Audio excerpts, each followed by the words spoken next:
Sony had Spider-Verse, but they also had K-Pop Demon Hunters, and in one of the biggest mistakes of the streaming era, they let it slip away. Imagine if Disney sold Frozen for pocket change. That's what happened when Sony handed K-Pop Demon Hunters to Netflix. What looked like a safe little deal at the time turned into Hollywood's most jaw-dropping blunder, because the movie they gave away would become a global phenomenon. The backstory to this deal is so crazy you won't believe it. It started with one man, an Oscar-winning producer who found success with another crazy idea, once helping turn a swamp-dwelling green ogre into a cultural icon. His name? Aron Warner. And he's the unlikely insider who first believed in K-Pop Demon Hunters when no one else did. Before Netflix ever touched K-Pop Demon Hunters, the story begins with Aron Warner, the man who made Shrek a household name. Back in the early 2000s, Aron was a senior producer at DreamWorks, riding high off an Oscar win for Shrek. That's when he crossed paths with a young storyboard artist named Maggie Kang. She was just starting out, but Aron noticed her talent immediately. The two stayed in touch over the years, and that connection would change Maggie's life. Fast forward to 2018. Aron moved from DreamWorks to Sony Pictures Animation to produce Wish Dragon. Not long after, he called Maggie and asked her the question that every young artist dreams of hearing. "Do you have anything that you want to pitch me?" Maggie didn't hesitate. "I do," she said. "It's about a K-pop girl group who secretly hunt demons." Most execs would have laughed, but Aron didn't even blink. He replied with 3 words. "I love it." Maggie thought he was joking, but by the next week he had a development deal ready to go. What Maggie didn't realize at the time was that Aron instantly knew that Maggie's vision was special, and more importantly, he knew the world was about to be swept up by something much bigger, the K-Wave. And that belief set the stage for one of the most surprising Hollywood power plays in years. For Maggie, this wasn't just a pitch, it was her childhood, her fandom, her folklore wrapped into one dream, a love letter to Korea. Maggie was born in Seoul, South Korea, but she grew up in Toronto, Canada. As a child, she loved K-pop, K-dramas, and Korean folklore, but she kept those passions hidden. Her Canadian classmates thought it was weird, so she learned to keep that part of herself quiet. Years later, after storyboarding for films like Rise of the Guardians and Puss in Boots, she wanted to finally tell a story that felt personal, a story that celebrated her culture, without the shame of having to hide who she really was. And here's the twist. For her story, she didn't want perfect idols. She wanted flawed, funny, insecure girls who felt real, because that's who she was. In her vision, these girls weren't untouchable stars. They were just ordinary, goofy friends who eat too much, make silly faces, and stumble through life just like the rest of us. Aron believed in it so much, he took the pitch straight to the execs at Sony. Although the president of Sony Pictures Animation, Christine Belson, was an enthusiastic early supporter, the suits at Sony's corporate HQ didn't exactly share in the excitement. When Maggie and Aron brought the idea of K-Pop Demon Hunters to the head of Sony Films in 2018, the timing should have been perfect. BTS was a global phenomenon. Blackpink was selling out arenas, and the Korean wave, or K-Wave, was exploding worldwide. But the reaction from Sony's top brass was cautious. K-pop idols? Hunting demons? Executives shook their heads. To them, it sounded too risky, too strange. Hollywood loves safe bets, formula-driven movies that can please the widest possible audience, and K-Pop Demon Hunters definitely didn't fit that mold. For months, the project dangled in limbo, and Maggie quietly expected the plug to be pulled at any moment. What kept it alive was Aron's persistence. He refused to let it go. Although this would be her first directing gig, he pushed Sony to give Maggie a shot. To strengthen the pitch, he brought in Chris Appelhans, the director of Wish Dragon, to co-direct alongside Maggie. He even secured early demo songs from EJ, the K-pop songwriter, who would later become the singing voice of Rumi. Together, they built a proof-of-concept package. Storyboards, character sketches, rough music tracks, everything Sony needed to see the potential. Finally, the project was given the green light. By 2021, K-Pop Demon Hunters was officially announced under Sony's banner. But even then, The higher-ups underestimated what they were holding in their hands. Because while Sony hesitated, the rest of the world was already moving in one direction: the unstoppable rise of the K-wave. While Sony debated whether K-pop Demon Hunters could actually work, the rest of the world had already made up its mind. Korean culture wasn't just trending, it was dominating. Parasite, Squid Game, BTS, Blackpink.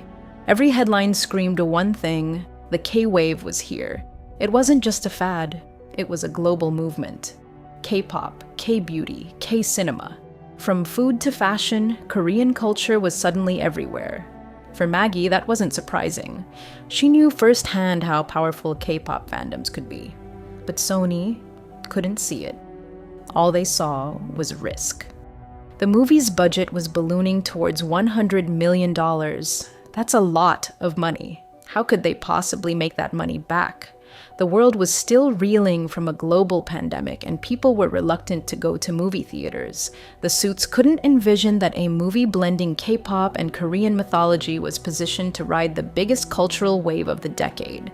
For Sony, it still felt like a huge gamble. And that's where Netflix comes in. Because unlike Sony, Netflix wasn't afraid to bet big on K-content. While Sony was nervously sweating over spreadsheets, Netflix was busy shopping. After Kingdom and Squid Game shattered expectations, the streamer doubled down on anything tied to Korean culture. K-dramas, K-pop documentaries, you name it. To Netflix, KPop Demon Hunters wasn't a gamble. It was the perfect next step in their K-content takeover. So when Sony went looking for a distributor, Netflix pounced. But without realizing it, Sony handed Netflix the keys to a billion-dollar empire. The deal they struck in 2023 seemed simple.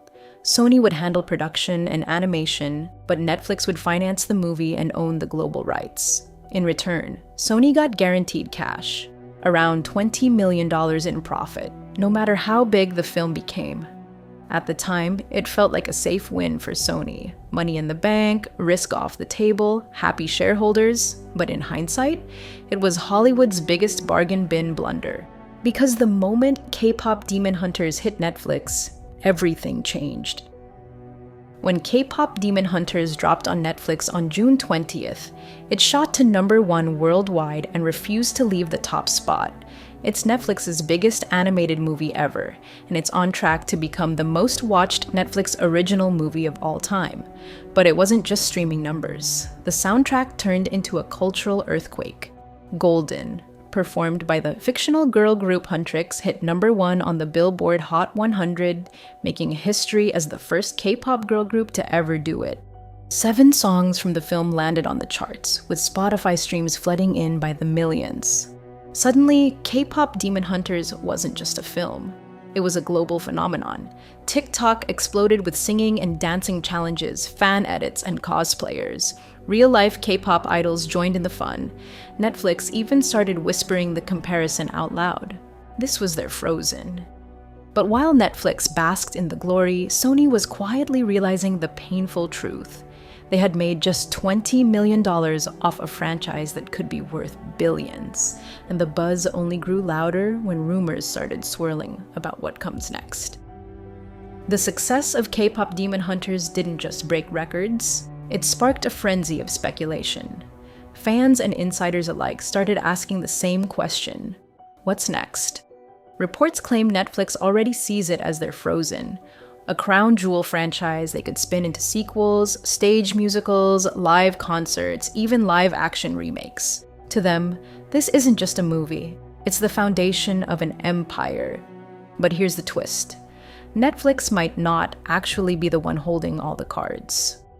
Industry insiders whisper that it's Sony, not Netflix, that has the contractual right to produce any sequels or spin-offs. That means Netflix doesn't automatically get to call the shots on K-pop Demon Hunters 2, unless they strike a brand new deal with Sony. And according to leaks, Sony is already in negotiations with co-directors Maggie Kang and Chris Applehans to return for K-pop Demon Hunters 2. This sets the stage for a brewing power struggle. Netflix wants to keep the franchise as a streaming exclusive. Sony, on the other hand, sees dollar signs far beyond streaming. Think theatrical releases, Broadway-style stage shows, mountains of merchandise. Meanwhile, fans are spinning their own theories online.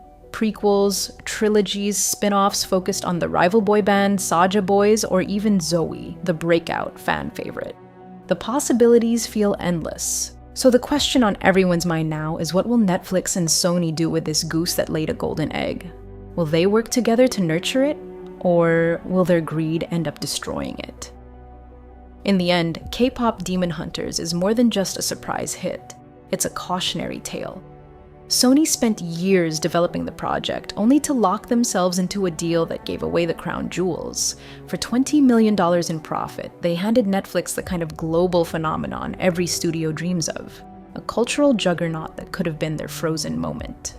What makes it even more tragic is how close Sony was. They had the producers, the directors, the animators, the vision, but when it came to strategy, they fumbled. Netflix, on the other hand, saw the bigger picture, the rising tide of the K-wave and the obsessive global fandom that came with it. They didn't just buy a movie, they bought a movement. Now, the franchise's future hangs in a delicate balance. Will Sony fight to reclaim control and finally cash in? Or will Netflix tighten its grip and turn K-Pop Demon Hunters into the crown jewel of its global empire? Either way, the lesson is clear. In the streaming wars, one mistake can cost billions. And Sony just taught Hollywood a masterclass on how not to play the game.